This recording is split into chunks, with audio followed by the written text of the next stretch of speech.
Hai semuanya, salam sejahtera. Kembali lagi di Trekking Rohani bersama kita jelajahi ruang dan waktu. Nah, sebelumnya kita sudah membahas tentang bagaimana kematian, kebangkitan, dan kenaikan Yesus Kristus, baik menurut sejarah maupun data-data dari Alkitab. Nah, kali ini di part yang terakhir ini kita akan membahas tentang perkembangan iman Kristen setelah Yesus Kristus naik ke sorga. Nah, setelah Yesus Kristus naik ke sorga, kemudian ada tentang para rasul dan juga pekerjaan Roh Kudus serta kesinambungan Injil. Di dalam hal ini, siapa sih para rasul? Mereka itu adalah para murid yang dulunya menjadi murid Yesus, ya berasal dari ke-12 murid kayak gitu. Nah, di dalam perjanjian baru mereka salah satu dari 12 murid itu sebenarnya ada satu sih yang sebenarnya berkhianat dan digantikan oleh seseorang kayak gitu. Nah, oleh posisi tersebut sehingga jumlah mereka itu menjadi 12 kembali di dalam kalau di dalam Alkitab tuh ada kayak gitu. Nah, cuma menurut catatan sejarah mereka itu memang 12 murid dan 12 rasul kayak gitu. Dan salah satunya ada yang berkhianat dari murid. Sebelum jadi rasul dia murid kayak gitu, murid yang berkhianat kayak gitu. Dan belum jadi rasul. Nah, jadi sebelum para murid ini menjadi rasul, mereka ditakbiskan kayak gitu. Nah, dikuduskan oleh Kristus Yesus dan juga oleh Allah Bapa gitu melalui Roh Kudus. Dalam hal ini yaitu ketika mereka sudah dibaptis juga, tentunya pasti mereka sebagai murid Yesus juga dibaptis kayak gitu dalam nama Yesus Kristus, dalam nama Tritunggal Allah gitu. Nah, kemudian mereka diberi kuasa oleh Roh Kudus kayak gitu. Nah, kuasa untuk memberitakan Injil kayak gitu, memberitakan ajaran Yesus sebelumnya, melanjutkan juga kayak gitu. Banyak orang yang mengatakan bahwa ajaran Yesus itu ditambah-tambah. Sebenarnya bukan ditambah-tambah, tapi itulah kelanjutan karya dari Kristus melalui perantaraan Roh-Nya yang kudus kayak gitu. Nah, bukan secara fisik lagi Yesus itu hadir, tapi secara rohani kayak gitu. Nah, para rasul itu sendiri juga disempurnakan kayak gitu melalui pertobatan mereka. Jadi mereka itu walaupun masih rasul awal gitu, masih para rasul awal, mereka masih belum waktunya memberitakan Injil secara luas lintas negara, lintas internasional. Mereka masih memberitakan Injil di seputaran wilayah Yerusalem atau wilayah Israel sampai di seluruh Asia Barat kayak gitu. Nah, mereka memberitakan Injil di tempat mereka tinggal juga kayak gitu. Nah, nggak jauh-jauh. Nah, dan juga mereka masih perlu waktu untuk mengenal Allah kayak gitu, atau dalam bahasa Ibrani itu yeda elah atau pengetahuan tentang Allah. Itu masih mereka mempelajari itu, mereka masih butuh waktu untuk memahami. Dan jika kita melihat dari garis waktu ketika Yesus sendiri memilih mereka sebagai murid, mereka untuk memahami Kristus pun mereka masih butuh waktu kayak gitu. Nah, bahkan dalam kisah Alkitab mereka lagi bertanya, ya seperti murid dengan guru kayak gitu. Mereka banyak bertanya kayak gitu tentang iman, tentang pengajarannya dia. Coba aja kalian baca dalam Alkitab itu pastilah ada murid-muridnya yang bertanya, ada orang-orang yang pada waktu itu berkerumun juga ikut mendengar ajarannya. Pasti ada yang bertanya, ada yang bingung kayak gitu. Nah, kayak gitu, ada yang juga sambil berpikir apa sih maksud dari ajaran Kristus itu sendiri. Sehingga secara kesinambungan Injil itu sebenarnya tidak menutup kemungkinan bahwa sebagai seorang murid dari Yesus sendiri, kayak gitu, murid dari Yesus itu tentu pasti ada waktu, ada kalanya mereka itu menempuh sebagai seorang murid itu tidak tahu kayak gitu. Nah, artinya belum masih belajar dalam iman, belajar percaya kalau kata Yesus sendiri, atau belajar mengetahui tentang Allah yang adalah dirinya sendiri sebenarnya sebagai Mesias. Karena Mesias itu secara pribadi sebenarnya selain dia juga adalah manusia, anak manusia, tapi dia mempunyai kemahakuasaan Allah kayak gitu. Kayak gitu. Jadi jangan berpikir bahwa Mesias itu hanya sebagai manusia, tapi dia juga harus 100% kudus juga kayak gitu. Nah, jadi bahkan bangsa Israel harusnya mengerti tentang hal ini, bahwa mereka pun harusnya lebih mempelajari lagi kayak gitu, nah, untuk berhati-hati. Karena saya sendiri kasihan suatu bangsa yang dimana Yesus pernah datang, pernah lahir, itu banyak mengalami penyesatan, apalagi menjelang akhir zaman ini kayak gitu. Nah, mereka harus berjaga-jaga, waspada atas segala pengajaran sesat kayak gitu. Nah, yang mungkin melebihi kesesatan yang dianggap mereka itu berasal dari Yesus, padahal tidak. Jadi harus berhati-hati. Bahkan kekristenan pun juga berjaga-jaga. Mereka juga sebagai orang Yahudi juga harus berhati-hati, seperti yang diajarkan hukum Taurat mereka kayak gitu. Nah, bahwa akan muncul kayak gitu, nah, apanya para pemimpi kalau dalam hukum Taurat Musa pernah mengingatkan bahwa hati-hati kalau kalian berada di tanah perjanjian, kata Musa, kalian juga harus berhati-hati bahwa nanti akan ada orang-orang yang mengakui dirinya nabi, mengakui dirinya berasal dari Allah gitu, padahal bukan. Mereka bisa itu sebagai ujian apakah umat Tuhan itu bisa mengerti tentang hal yang baik gitu. Jadi sebenarnya sepanjang masa Allah itu dalam hal prinsip pribadi Allah itu tidak berubah, tapi dalam hal cara dia berurusan dengan manusia itu selalu berbeda, mengikuti bagaimana perilaku manusia itu sendiri seiring dengan waktu gitu. Jadi jangan kita tuh merasa lebih tahu dunia kayak gitu, jangan. Kita harus banyak-banyak belajar, banyak-banyak membaca, terutama banyak-banyak mengetahui kayak gitu, apalagi di tengah dunia yang seperti ini. Dan juga dalam pengetahuan kita itu kita harus banyak-banyak bertanya juga, seperti yang dilakukan oleh murid Yesus ini. Nah, tentang para rasul ini sendiri itu mereka menerima kuasa Roh Kudus setelah Yesus naik ke sorga, dan di hari ke-50 yang disebut sebagai hari Pentakosta, yang diyakini oleh orang Kristen sebagai hari di mana turunnya Roh Allah ke atas para murid, sehingga para murid mampu berbicara atau berbahasa dalam segala bahasa yang dimiliki banyak orang, sehingga pada waktu itu mereka mampu kayak gitu, nah, memberitakan Injil dengan baik kayak gitu. Nah, para murid ini sendiri di waktu turunnya Roh Kudus itu bukan hanya berdua-belas sebenarnya mereka, tapi ada para murid-murid Yesus yang lain yang juga ikut ikut percaya. Ada juga perempuan mungkin juga kayak gitu, nah, dalam ketika hari Pentakosta itu yang juga percaya kayak gitu. Jadi tergabunglah dalam hal penyebaran Injil pertama atau perdana di Yerusalem kayak gitu. Jadi dalam hal penyebaran Injil ini sendiri itu ketika para murid masih belajar, masih masih kalau orang bilang di zaman sekarang tuh magang dalam hal memberitakan Injil. Mereka memagang memberitakan Injil masih di Yerusalem, di seputaran wilayah Israel. Itu sekaligus juga meneruskan atau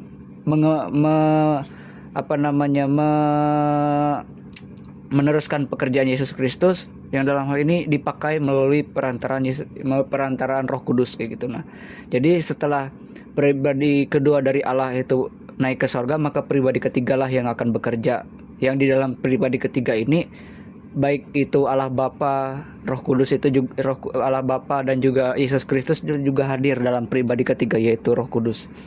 Nah, intinya itu melanjutkan pekerjaan Kristus.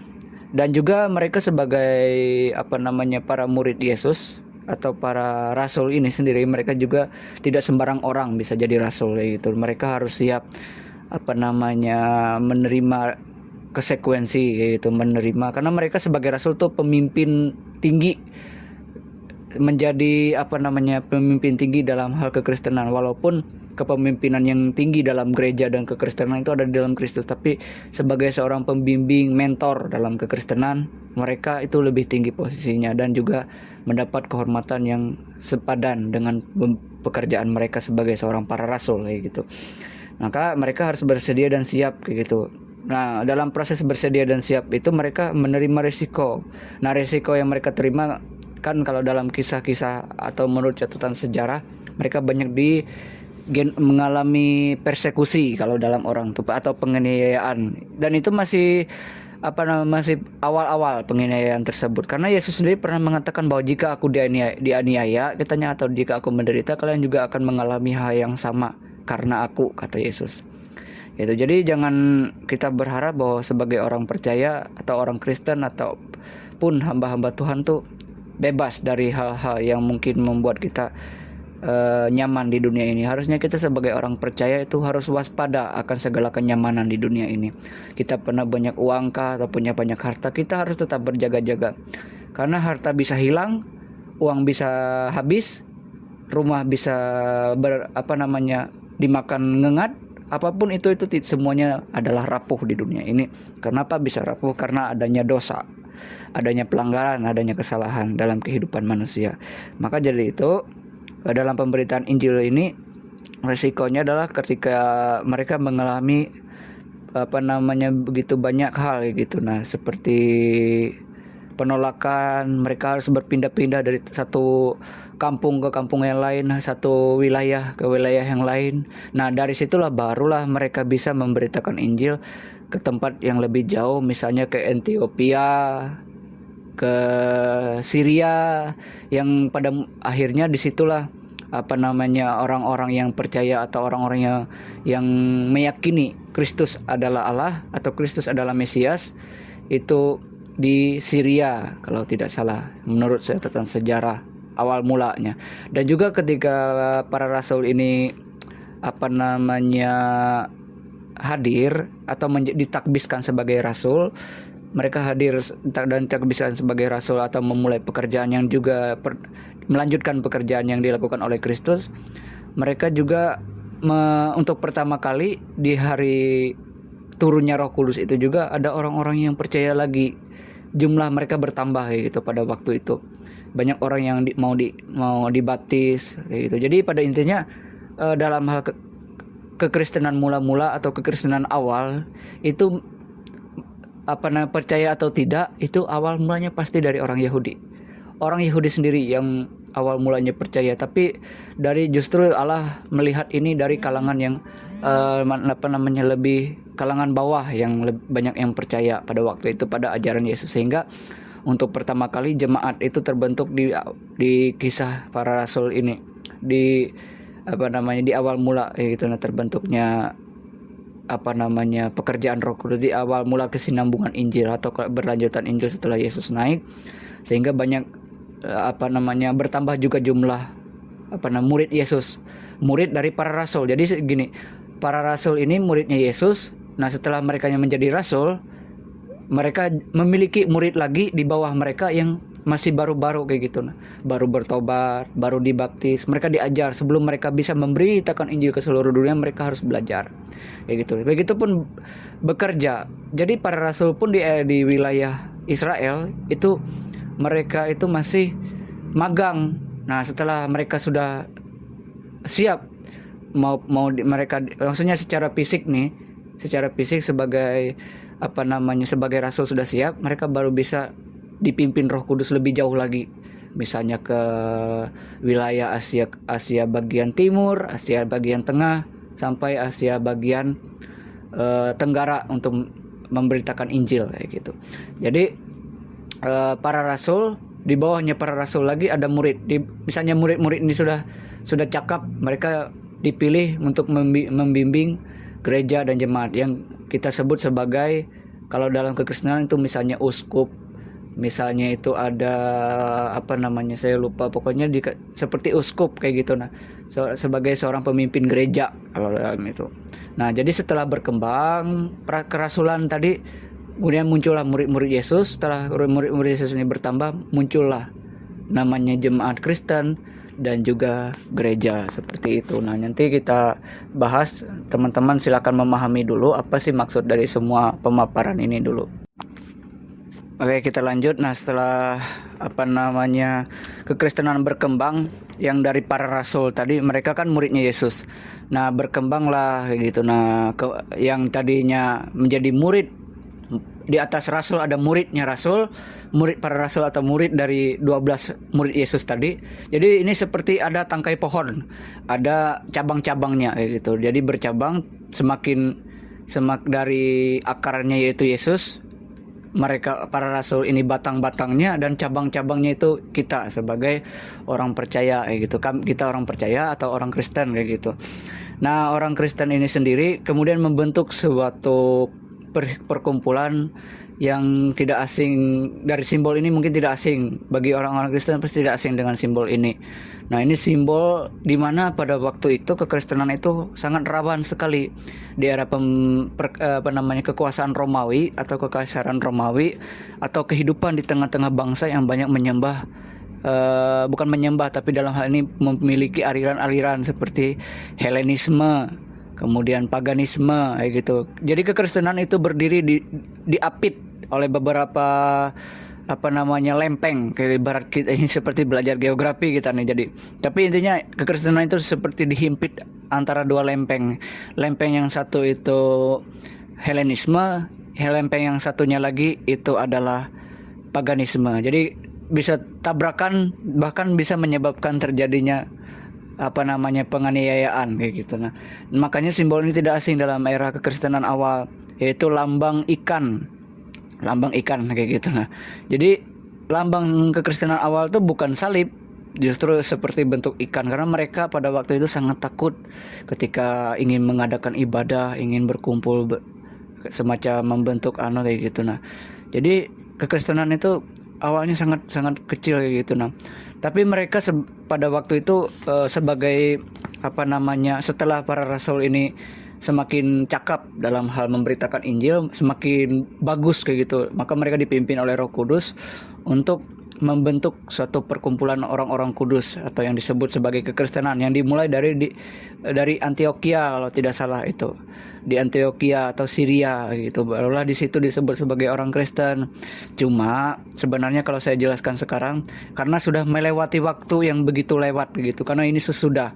Nah, seandainya kita berposisi pada waktu Yesus masih ada, pada waktu Yesus masih hidup, mungkin kekristenan itu belum disebutkan, tapi pasti ada lahir nanti. Kekristenan itu pasti lahir. Tapi ketika kita hidup di zaman Yesus, kekristenan itu belum muncul, belum terbentuk sepenuhnya, melainkan Yesus sendirilah sebagai pusat dari iman itu sendiri. Pada waktu itu, sebelum sekarang kayak gitu. Nah, kenapa sih sekarang disebut sebagai orang Kristen? Belum pada waktu itu.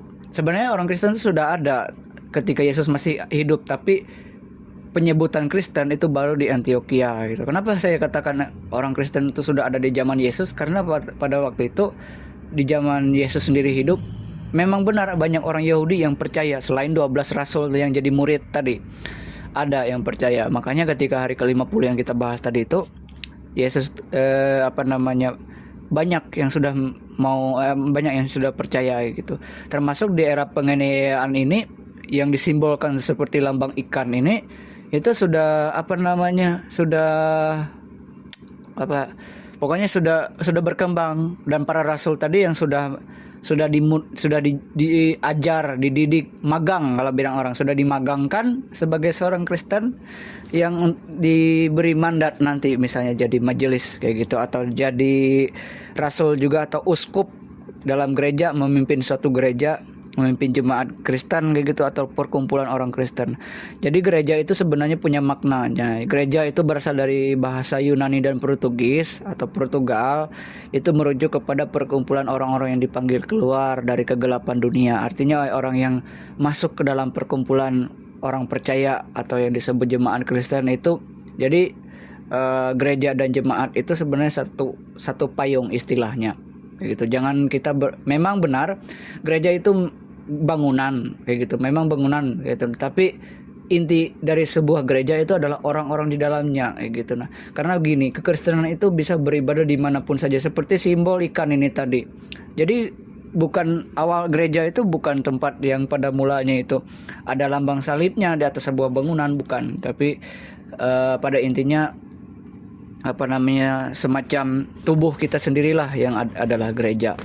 Nah, jadi gereja itu adalah orang-orang yang dipanggil keluar dari kegelapan dunia dan menjadikannya sebagai satu kesatuan umat Allah kayak gitu. Nah, misalnya umat Allah dari Perjanjian Lama dan juga umat Allah di Perjanjian Baru. Perjanjian Lama itu apa? Yaitu mereka-mereka dari orang Yahudi yang sudah percaya, yang sudah dibaptis juga, yang dipilih untuk memberitakan kabar sukacita tentang Kristus dan segala keselamatan melalui penebusannya, pengorbanannya di kayu salib tadi.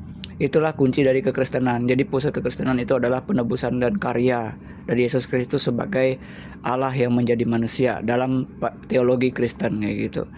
Nah, itu ada awalnya gereja tuh. Jadi kunci inti gereja itu coba kita pemahaminya gini. Karena sebuah bangunan itu tidak akan benar-benar berfungsi kalau orangnya tidak ada. Kayak gitu. Pasti berdebu, pasti usang, pasti rapuh, pasti hancur dimakan waktu kayak gitu. Itu juga seperti itu juga kekristenan. Jadi kekristenan itu butuh waktu, butuh sejarah, bukan butuh tapi memiliki sejarah yang panjang. Kayak gitu. Nah, bahkan walaupun jumlah orang Kristen sekarang itu begitu banyak di seluruh dunia, tapi di hadapan di mata Allah sendiri dia hanya bukan hanya, tapi dia mengasihi orang Kristen yang benar, orang Kristen yang mau mengikuti kehendaknya. Nah, sedangkan mereka yang hanya ikut-ikutan jadi Kristen, itu mereka bingung sendiri ketika dianiaya kayak gitu. Seperti lambang ikan ini tadi. Mereka bisa bingung, kenapa sih aku menderita, kenapa hal yang seperti ini menimpa aku. Berarti mereka kurang membaca Alkitab, kurang membaca kayak gitu dalam kitab suci. Artinya wawasan mereka tentang iman itu sangat pendek kalau menurut aku. Kalau sebagai orang Kristen, tapi dia tidak tahu bahwa dia akan menghadapi banyak penderitaan kayak gitu. Nah, jadi imannya pendek menurut aku kayak gitu. Jadi apa sih yang kita inginkan dari masuk dalam agama kekristenan ini atau kepercayaan kepada Yesus ini? Itu harus kita pertanyakan sendiri kayak gitu. Nah, jangan kita sebagai misalnya kayak gini. Misalnya saya belum percaya gitu, tapi saya sebagai orang yang belum percaya harus punya alasan, harus mempelajari dulu nih kalau ingin bergabung dengan kekristenan. Dan kuncinya adalah Allah sendiri dalam kasih karunia-Nya memanggil hati kita untuk bergabung. Bukan paksaan kayak gitu. Begitupun saya yakin di agama yang lain juga begitu. Misalnya kayak yang Islam nih, walaupun menurut Islam harus mengucapkan 2 kalimat syahadat, tapi kalau dia sendiri tidak punya hati atau tidak punya keyakinan untuk bergabung, dia pasti tidak sampai lama, dia pasti akan lantang-lantung juga gitu dalam agama yang lain. Saya yakin kayak gitu kalau secara toleransi. Kita bertoleransi sebagai orang Kristen. Begitupun kekristenan. Masuk ke Kristen atau keluar, kami masuk ke Kristen tuh harus benar-benar sungguh-sungguh apa yang ingin dicari kayak gitu. Dan juga kalau ada yang keluar dari kekristenan, kami tidak melarang hal tersebut. Kalau memang itu pilihan dia karena dia sendiri belum memahami, jadi ya wajar saja gitu. Nah, itu kebebasan setiap orang gitu. Nah, apalagi seharusnya manusia itu semakin dia bertambah umur, bertambah usia tuh harus diberikan kebebasan kayak gitu. Bukan anak-anak lagi kayak gitu dikekang terus kayak gitu. Nah, untuk menentukan takdirnya sendiri, untuk memiliki keyakinan kayak gitu. Nah, banyak kalau di Indonesia ini sendiri, aku sendiri secara pribadi masih heran kenapa sih anak-anak di usia yang sudah dewasa nih kayak gitu, nah tidak bisa benar-benar menentukan jalannya sendiri dalam hal kepercayaan. Kita sebagai orang tua jangan sampai kalah dengan burung di udara tuh, ketika sudah punya sayap yang lengkap, dia tidak diajar terbang. Makanya tidak jarang anak burung tuh jatuh lalu mati karena orang tuanya sudah tidak lagi mengurus burung tersebut kalau sudah dewasa kayak gitu. Nah, jadi harus ada kebebasan. Kalau dia memang ingin keluar dari kekristenan, ya silakan. Kalau saya secara pribadi, kalau memang tidak punya keyakinan yang benar dalam kekristenan, keluar saja kayak gitu. Jangan ditahan-tahan kayak gitu. Nah, tapi kalau memang ingin masuk ke dalam kekristenan, tanya pada hati nurani sendiri, apa yang kamu cari, itu intinya.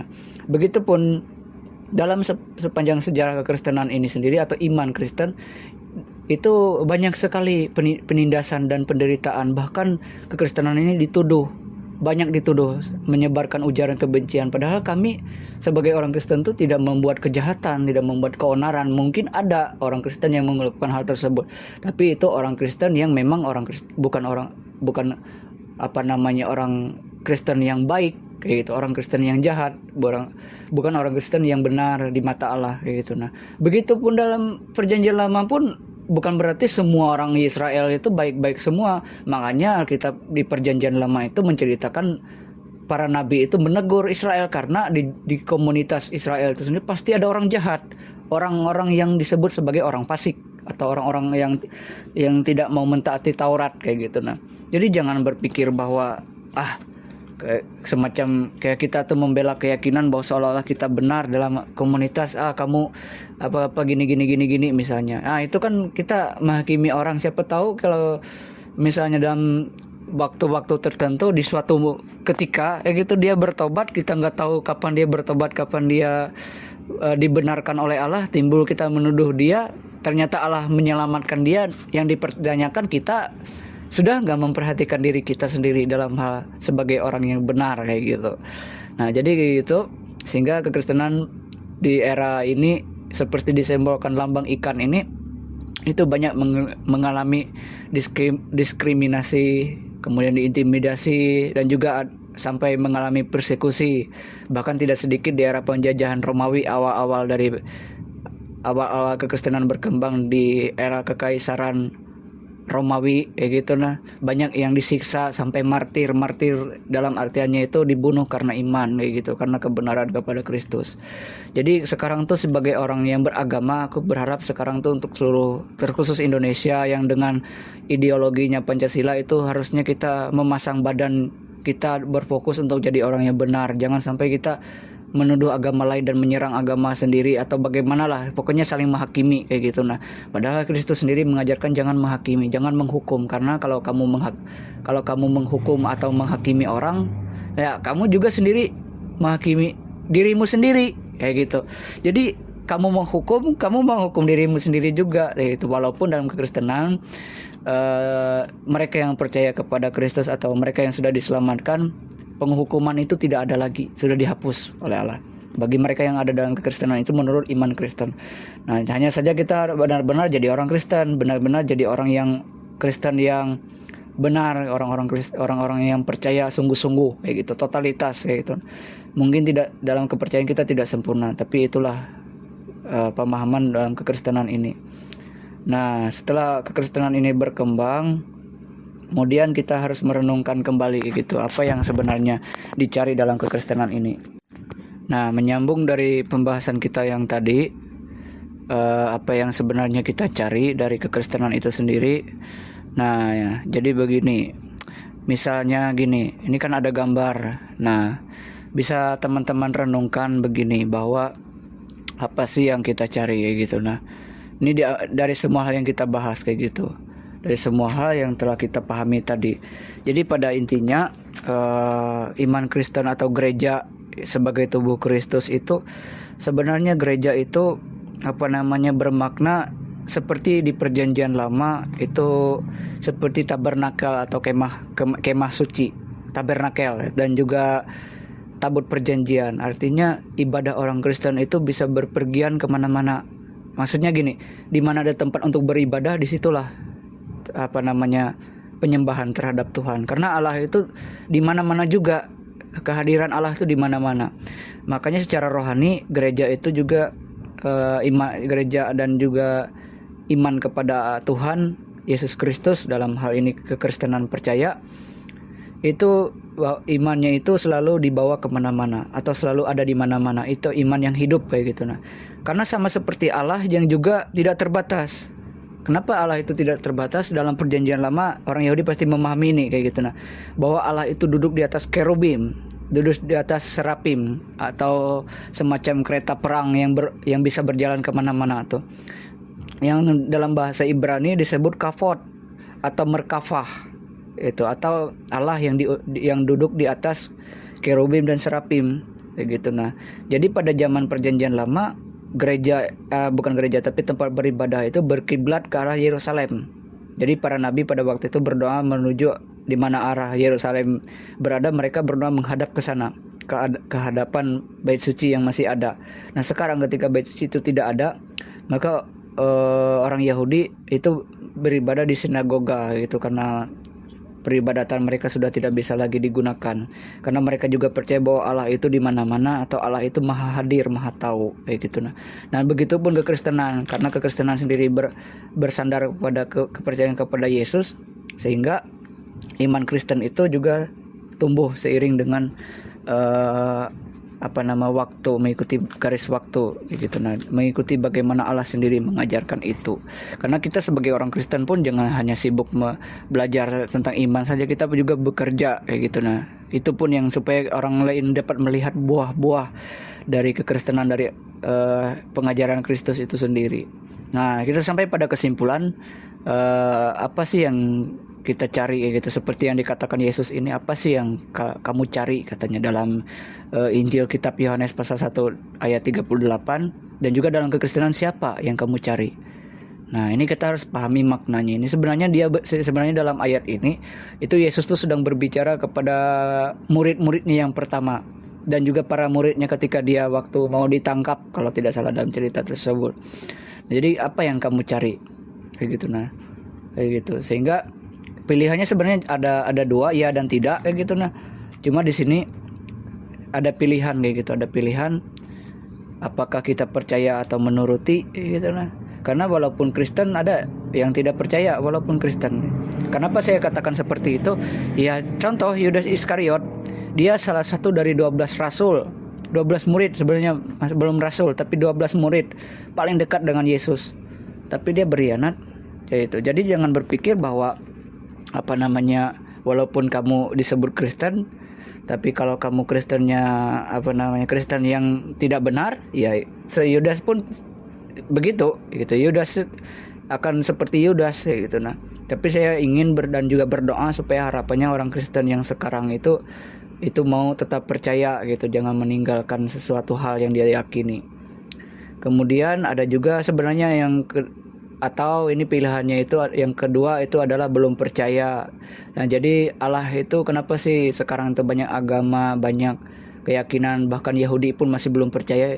Karena Allah masih menunggu, yaitu Allah masih menunggu, yaitu masih sabar lah kayak gitu, nah, terhadap orang-orang yang ada sekarang ini, karena dia ingin orang Kristen atau orang percaya itu diberi mandat untuk memberitakan Injil, yang seperti seorang kreator, seperti saya kreator sekarang ini melakukan ini. Jadi saya ini menginjil itu bukan hanya dilakukan oleh gereja, tapi semua orang percaya gitu. Nah, dan juga menginjil itu pun harus memberitakan Injil yang benar kayak gitu, dengan cara yang mudah masuk di akal manusia kayak gitu. Nah, karena kadang-kadang manusia ini harus melihat dulu, harus mencium, harus pokoknya harus mendengar dan melihat dulu baru dia bisa percaya. Tapi saya lebih salut orang buta dan orang tuli yang walaupun mereka terbatas, walaupun mereka mengalami keterbatasan itu, mereka bisa percaya kayak gitu. Nah, ini adalah pilihan kedua. Ini pilihan orang som-som kuku biasanya.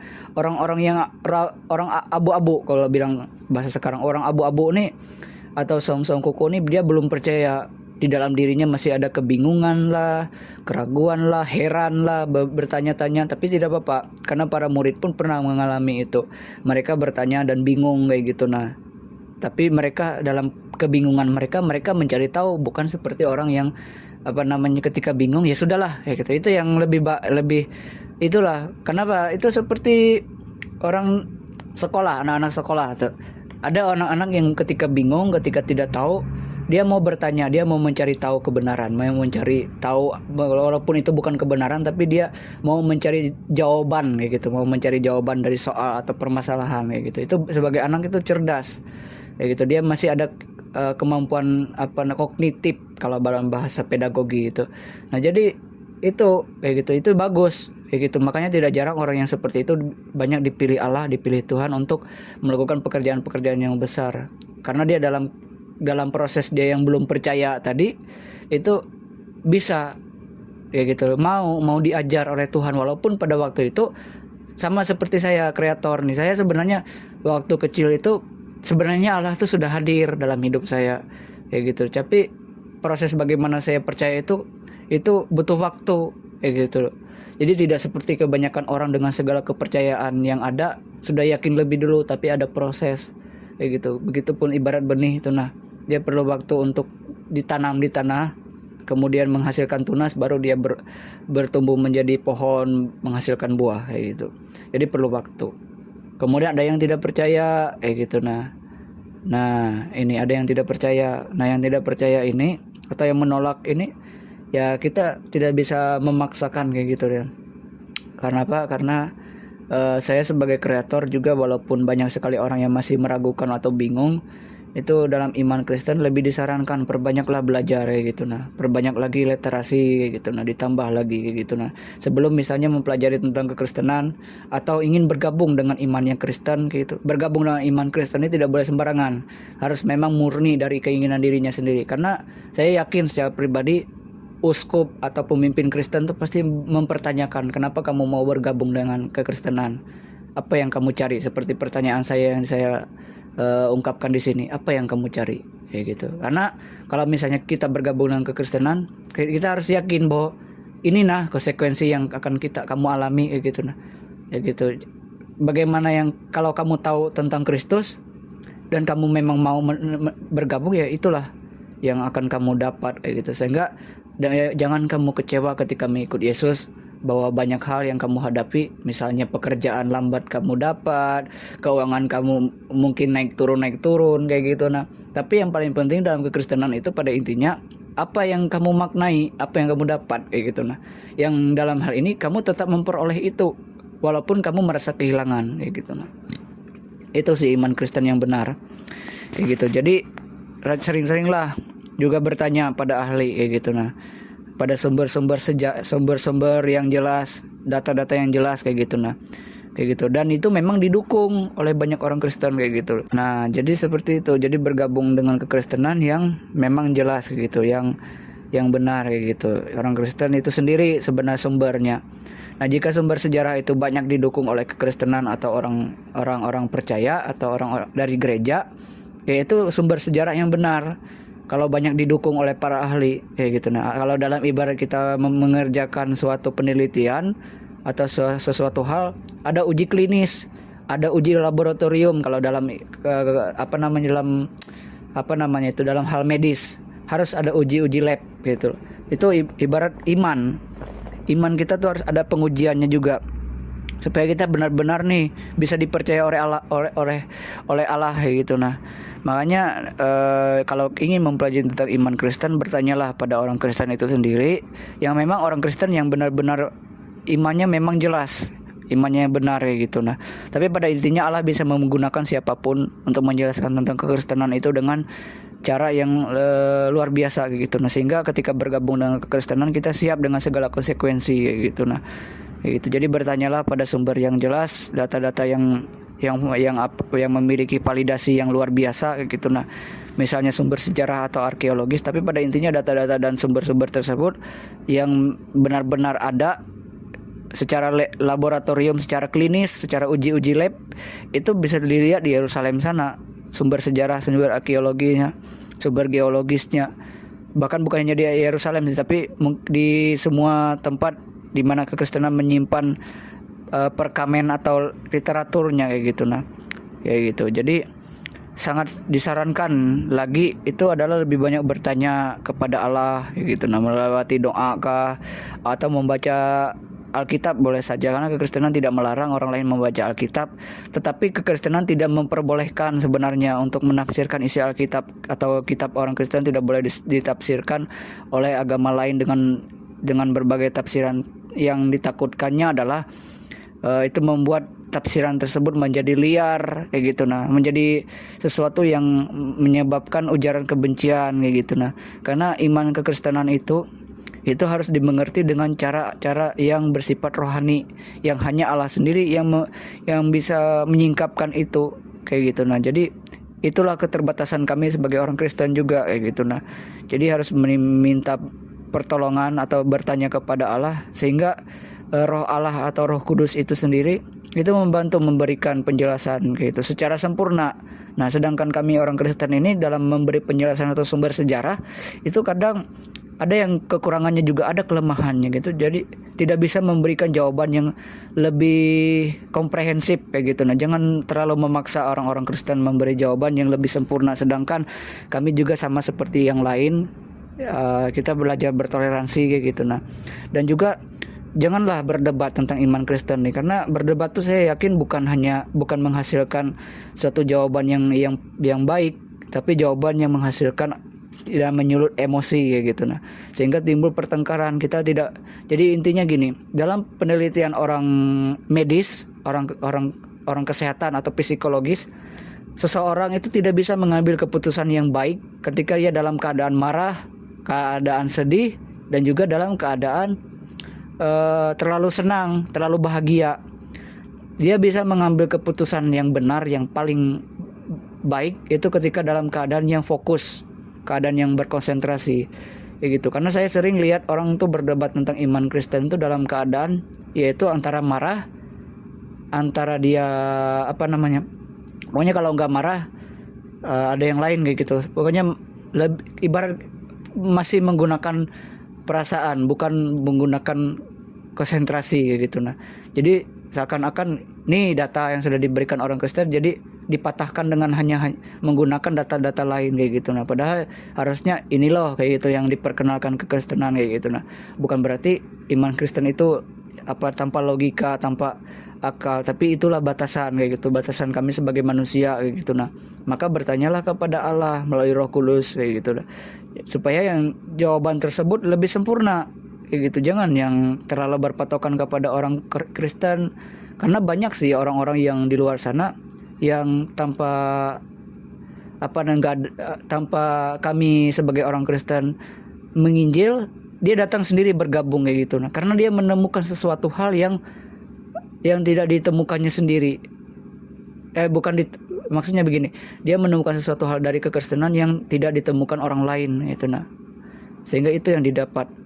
Jadi penginjilan itu adalah keberhasilan penginjilan kami sebagai orang Kristen itu terletak dari kasih karunia Allah, terletak dari kemampuan Allah sendiri yang membuat orang Kristen orang yang belum percaya atau orang yang tadinya menolak atau tidak percaya itu menjadi percaya dan mau menuruti kayak gitu. Jadi itu sih intinya dalam kesimpulan kita sekarang. Nah, dan juga ada sini sebagai referensi atau daftar pustaka, teman-teman cari saja sendiri siapa sih tokoh yang mencatat dan lebih banyak kayak gitu dan mengetahui tentang perkembangan baik itu tradisi Yahudi yang dalam hal ini ketika Yesus masih ada, ketika kekristenan berkembang, itu tanya sendiri pada orang-orang orang-orang Yahudi sekataku. Pokoknya gini, di referensi ini itu bisa tanya sendiri pada dua tokoh ini gitu. Nah, tanya sendiri kepada mereka bagaimana sih iman Kristen itu berkembang kayak gitu. Nah, dalam hal ini bagaimana kekristenan itu bertumbuh. Tanya kepada yang pertama itu adalah Gamaliel. Nah, orang yang pernah hidup di zaman Yesus. Saya mengambil dua saksi, dua contoh yang pernah hidup sejaman dengan para rasul, para rabi atau orang Farisi di Yahudi gitu. Nah, bisa cari sendiri yaitu Gamaliel gitu. Nah, dan juga Flavius Josephus. Siapa sih mereka itu? Mereka ini adalah sumber sejarah dari kreator sendiri dalam hal ini gitu. Nah, dalam hal konten kali ini itu yang mencantumkan dan mencatat bagaimana kekristenan dan Yahudi itu berkembang, dalam tradisi Yahudi dan kekristenan itu berkembang, yaitu dimulai pada abad pertama Masehi. Jadi abad pertama Masehi itu adalah ketika Yesus itu masih ada gitu. Nah, dan mereka ini entah kita tidak tahu umur Gamaliel dan umurnya Flavius Josephus itu ketika Yesus lahir, itu kita tidak tahu berapa umur mereka, apakah mereka masih sekolah atau masih berpendidikan, tapi mereka mencatat kayak gitu tentang perkembangan kekristenan secara sejarah, secara konsep sejarah, secara data sejarah, secara bukti-bukti sejarah kayak gitu. Mereka mencatat dan menuliskan, serta tulisan-tulisan mereka itu disimpan kayak gitu. Nah, dilanjutkan oleh para para sejarawan yang lain dalam Yahudi kayak gitu. Nah,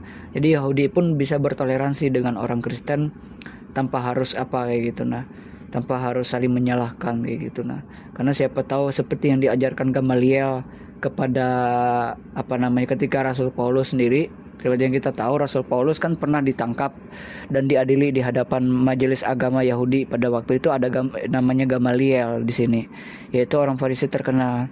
Dan Gamaliel itu mengungkapkan katanya bahwa jika memang yang disebarkan oleh orang-orang ini, dalam orang-orang ini yang dimaksud adalah mereka orang Kristen ini, kayak gitu. Jika ada apa namanya dalam hal ini itu perkembangan kekristenan itu benar kayak gitu, jadi Gamaliel itu bertanya, jika yang disebarkan oleh orang-orang ini itu benar, jangan-jangan kamu satu hari nanti melawan Allah itu sendiri.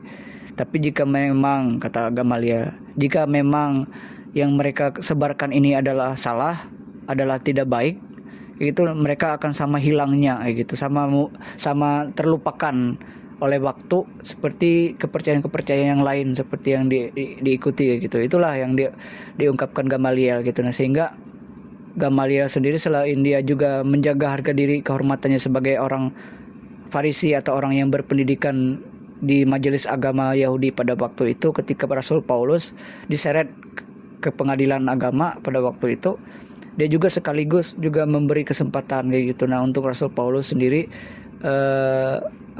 membuktikan bahwa iman yang kepada Kristus ini berasal dari Allah kayak gitu. Nah, jadi jika memang seperti yang diajarkan Gamaliel, jika memang ini berasal dari Tuhan, dari Allah, pasti hilang kata Gamaliel.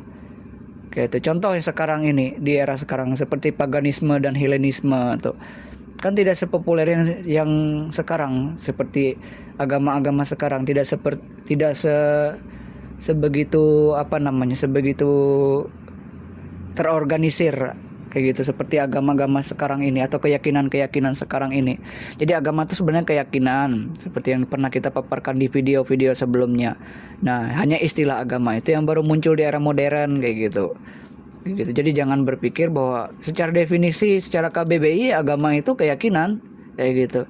Jadi jangan berpikir Yesus tidak menciptakan agama. Ya, itu orang-orang yang tidak belajar menurut saya. Kenapa? Karena agama itu sebenarnya kalau didefinisikan itu keyakinan kayak gitu. Kristus pun tahu akan hal tersebut.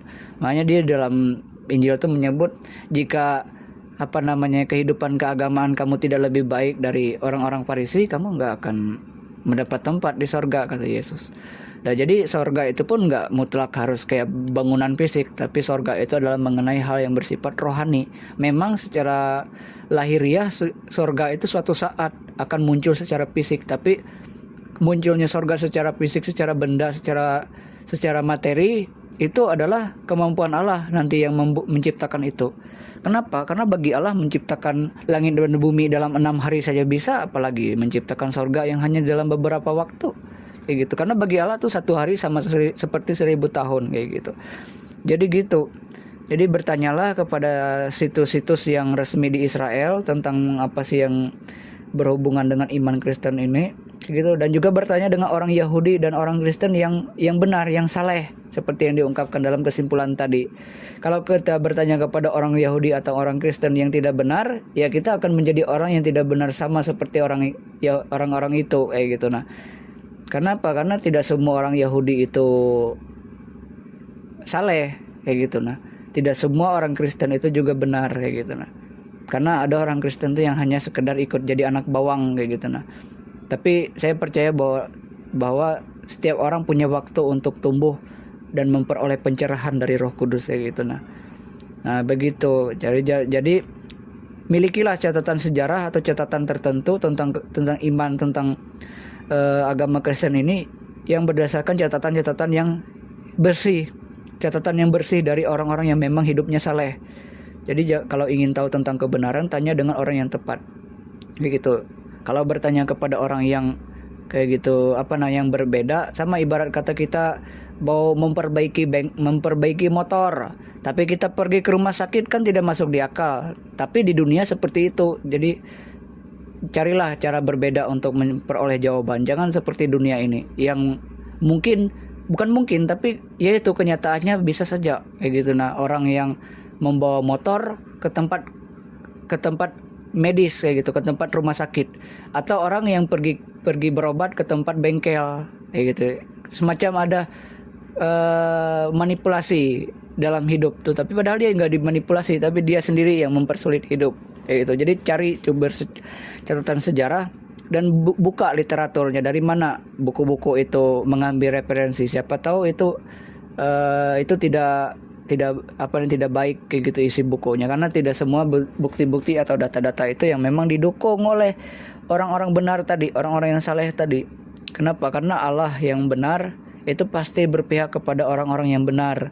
Makanya dalam kitab suci orang Yahudi tertulis bahwa mata Tuhan tertuju kepada orang benar kayak gitu. Nah, tetapi yang menentang orang yang congkak kalau tidak salah kayak gitu. Jadi jangan kita sebagai manusia yang beragama itu mencari sumber yang salah kayak gitu, sehingga kita tidak bisa nanti suatu saat itu bekerja sama dalam membangun suatu negara, suatu kesatuan dalam kenegaraan, dalam kemasyarakatan itu dengan benar kayak gitu. Nah, ya karena akibat kita termakan kayak gitu oleh hal-hal yang seperti itu tadi, seperti data-data yang salah kayak gitu. Nah, data-data yang tidak bersih, data-data yang kotor, yang berasal dari orang Yahudi dan orang Kristen yang jahat, yang fasik kayak gitu. Jadi orang Yahudi pun bisa tahu yang mana yang sungguh-sungguh baik di tengah-tengah mereka dan di tengah komunitas mereka, yang mana yang jahat kayak gitu. Itu pun harapan saya sebagai orang Kristen, orang Yahudi juga jangan hanya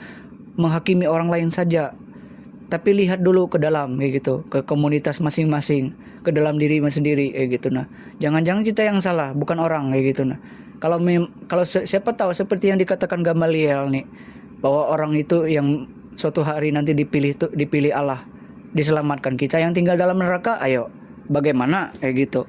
Itu ibarat sudah jatuh tertimpa tangga. Kalau orang Asia, orang Indonesia bilang, itu orang yang sudah jatuh tertimpa tangga. Sudah dia menghakimi orang, hidupnya tidak benar, ya masuk neraka lagi kayak gitu. Nah, jadi sangat sangat ironis sekali hidup tuh kalau sampai ya kita tuh hobi menghakimi, menghukum orang, tapi kita nggak memeriksa diri kita sendiri gitu. Jadi aku harap sekarang tuh baik komunitas Yahudi, orang Kristen, atau agama-agama lain tuh benar-benar fokuslah untuk jadi orang yang benar, orang yang saleh dulu. Baru setelah itu barulah bisa berdiskusi atau sama-sama saling berbagi ilmu, berbagi atau belajar bersama, duduk bareng kayak gitu. Nah, karena kalau kita berdebat terus mempermasalahkan tentang keyakinan, kita nggak akan selesai, nggak bisa duduk bareng kayak gitu. Nah, karena saya secara pribadi paling nggak suka orang yang suka berdebat, orang yang marah-marah gitu. Nah, saya lebih mencintai, menyayangi orang-orang yang memang bisa diajak berpikir dengan rasional gitu dalam hal ini kayak gitu. Jadi kita harus memahami iman Kristen itu juga dengan harus dibimbing atau diajar dengan pekerjaan Allah sendiri gitu, melalui ajakan Allah sendiri gitu, perkenaan Tuhan sendiri atau yada terhadap Allah gitu, yada Allah gitu, atau pengetahuan akan Allah yang benar, sehingga bagi orang yang belum percaya atau mengenal Yesus itu sendiri, yang dalam hal ini masih dalam kami kekristenan itu ada keterbatasan kayak gitu. Nah, yaitu mengenai hati masing-masing orang. Mungkin dalam pandangan seperti ini, sekalipun kita menginjili orang, belum tentu hati nuraninya dia terpanggil, belum tentu jiwa dan pikirannya memang tertuju kepada keselamatan kayak gitu. Ada selubung, ada tirai dalam hatinya sehingga susah kayak gitu. Nah, tirai atau selubung yang menutupi batin atau hati seseorang untuk bisa percaya kepada kasih setia Allah atau kasih Yesus sendiri, yaitu tentang kebenaran Injil kayak gitu. Nah, mungkin video ini agak panjang karena supaya lebih memahami dengan baik kayak gitu penjelasan kayak gitu. Kalau memang penjelasan dari kreator ini mungkin ada yang kurang berkenan, mungkin dimohon maaf kayak gitu. Mohon maaf kekurangan dan keterbatasannya kayak gitu. Jadi pada intinya sebagai penutup, Yesus pernah mengajarkan begini dalam kitab Injil Matius pasal 11 ayatnya yang ke-5 sampai ke-6 dan Lukas pasal 7 ayatnya yang ke-23. Yesus pernah mengatakan bahwa berbahagia katanya orang yang tidak kecewa dan menolak aku kayak gitu kata Yesus. Jadi jangan kecewalah kayak gitu. Nah, kalau kita mengenal tentang kekristenan atau kita bergabung dengan kekristenan itu tidak mendapat apa yang kita inginkan, tapi setidaknya kita tahu kayak gitu. Kita tahu bahwa kita berada di posisi yang aman dalam kehidupan, baik itu kehidupan yang sekarang maupun jiwa-jiwa dalam diri rohani kita itu tidak mati kayak gitu. Nah, karena saya sendiri ingin kayak gini, kalau memang tidak sanggup dalam kekristenan lebih baik keluar kayak gitu. Nah, kalau tidak kuat kayak gitu, nah tidak kuat misalnya dalam hal ini tidak sesuai dengan apa yang diinginkannya, keluar saja kayak gitu. Nah, tapi kalau memang mampu bertahan, bertahanlah sekuat tenaga kayak gitu. Nah, karena banyak hal-hal yang memang akan membuat kita kecewa di dalam kekristenan ini. Misal kita ingin sesuatu, kehendak kita sudah berdoa, kita sudah melakukan kebenaran, mempersembahkan banyak hal kayak gitu. Nah, tapi kita kecewa kayak gitu. Maka itulah kehidupan orang yang benar itu tidak selalu diisi dengan hal-hal yang secara duniawi ini enak. Karena seperti yang kita tahu, dunia yang sekarang itu dikuasai bukan oleh Allah. Tapi ya memang bukan maksudnya gini. Dunia sekarang itu memang dikuasai oleh dikuasai oleh sesuatu yang jahat, tetapi yang maha kuasa dalam hal baik dunia maupun langit itu memang Allah. Gitu. Mungkin itu kata-kata saya tadi ada yang keliru. Di sini saya mengatakan bahwa di dunia yang sekarang itu ada yang berkuasa selain Allah gitu. Nah, memang di atas Allah itu dia di atas, maksudnya di atas manusia ada yang lebih berkuasa. Misalnya kita jangan menganggap kekuasa kegelapan itu sebagai sesuatu hal yang enteng. Kenapa? Karena iblis itu sendiri itu satu tingkat lebih tinggi daripada manusia. Kalau secara realistis kita berpikir, karena dia dulu adalah malaikat yang pernah dibuang oleh Allah, atau makhluk sorgawi yang pernah dibuang oleh Allah. Jadi tingkat kekuatannya itu lebih tinggi dari manusia. Tapi dia tidak lebih bijaksana dari Allah, tidak lebih maha kuasa iblis itu. Jadi jangan kalian memahami bahwa iblis itu lebih rendah dari manusia. Maksudnya lebih rendah dari manusia. Dia posisinya tinggi. Kayak gitu. Dia punya kekuatan yang di atas, dia punya kekuatan, punya pengetahuan, punya pemahaman yang lebih baik daripada manusia dalam hal yang telah dibahas ini kayak gitu. Jadi berbahagia semua orang yang telah menyaksikan ini dan tidak kecewa kayak gitu. Nah, seperti yang dikatakan Yesus tadi, dan berbahagialah orang yang tidak kecewa dan menolak aku, katanya. Gitu. Jadi mungkin ini yang dapat disampaikan oleh kreator dalam pembahasan tentang pengenalan dan perjalanan iman kekristenan. Kalau memang ada banyak kesalahan dan mungkin ada noise tadi, ada beberapa noise tadi, ya ada beberapa hal yang mungkin kebocoran kayak gitu, ya mohon maaf lah, karena ini kontennya agak sederhana. Tapi dalam kesederhanaan ini kita bisa saling berbagi bersama gitu. Nah, supaya dalam bertoleransi kita lebih bijaksana gitu, supaya bisa duduk bareng gitu. Nah, jadi jangan mau mendengarkan orang-orang yang mau menghakimi satu dengan yang lain dengan berdasarkan pengetahuan yang tujuannya itu untuk menghakimi orang, untuk menghukum orang lain, untuk menjokes, kata orang bahasa anak zaman sekarang, menjokes atau merosting iman orang lain, sedangkan dia sendiri pun belum tentu sebenar yang dipahami, belum tentu kayak gitu. Nah, sempurna, seolah-olah dia lebih tahu dunia kayak gitu. Nah, itu yang dapat disampaikan oleh kreator. Mohon maaf atas tutur kata, atas segala keterbatasannya. Sampai bertemu di pertemuan berikutnya, di video berikutnya. See you next time. Jangan lupa share dan subscribe, dan juga aktifkan notifikasi sehingga dapat tercerahkan melalui video berikutnya. Karena pembahasan ini baru awal dari pembahasan. Setelah ini kita mungkin akan membahas tentang bagaimana sih eskatologi, membahas tentang bagaimana cara berdoa yang baik dalam kekristenan, dan cara bertoleransi juga kayak gitu. Itu.